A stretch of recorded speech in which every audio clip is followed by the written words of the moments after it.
Two face mass திறக்கம் யாரை பற்றி பார்க்க போகிறோம்னா, தொடர்ந்து எடப்பாடி பழனிசாமிக்கு வெற்றி முகமாக இருந்த ஒரு சூழ்நிலை இப்போ தோல்வி முகமாக பார்த்திங்கன்னா அடைஞ்சிட்டு வர்றாரு. ஸோ எடப்பாடி பழனிசாமிக்கு தான் இரட்டை இலைன்னு சொல்கிற மாதிரி இருந்துச்சு. இரட்டை இலை இருக்கனால தான் இவ்வளோ பவர்ஃபுல்லாக இருக்காது, இவ்வளோ நிர்வாகிகள் பார்த்திங்கன்னா தன் கட்டுப்பாட்டில் வச்சுருக்காருன்ற மாதிரி எல்லாருமே சொல்லியிருந்த ஒரு சூழ்நிலை.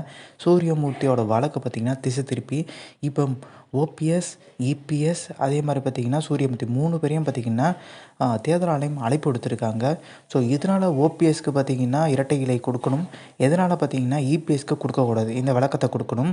ஸோ உங்களுக்கு சாதகமான பார்த்திங்கன்னா விஷயங்களை வந்து பிரமாண பத்திரத்தில் எழுத்துப்பூர்வமாக தாக்கல் பண்ணணும். ஸோ அதே மாதிரி இபிஎஸ்க்கும் அதே மாதிரி சூரியமூர்த்திக்கும் கேட்டிருக்காங்க. இது பார்த்திங்கன்னா கிட்டத்தட்ட வந்து இவங்க கொடுக்குற விளக்கம் பார்த்திங்கன்னா 3 பேரில் ஒருத்தர் கிடைக்குமா கேட்டிங்கன்னா, அப்படி கிடச்சிச்சின்னா அரசியல் ரீதியான ப்ரெஷர்னால் கிடச்சிச்சுன்ற மாதிரி ஒரு விஷயம். சூரியமூர்த்தியை விட்டுருங்க, ஓபிஎஸ், இபிஎஸ் 2 பேருக்கு கிடச்சா டெல்லியோட ஆதரவு யாருக்கு இருந்துச்சோ அவங்களுக்கு தான் கிடச்சுன்ற மாதிரி பிம்பம் ஏற்பட ஆரம்பிச்சிடும். இது மிகப்பெரிய ஒரு தாக்கத்தை ஏற்படுத்தணும். எடப்பாடி பழனிசாமி கிடைக்கலன்னா பார்த்திங்கன்னா டெல்லி விஷயம் வந்து எடப்பாடி பழனிசாமி வந்து எதிர்த்தனால வந்து ஓபிஎஸ்க்கு கிடச்சிருச்சுன்றாங்க.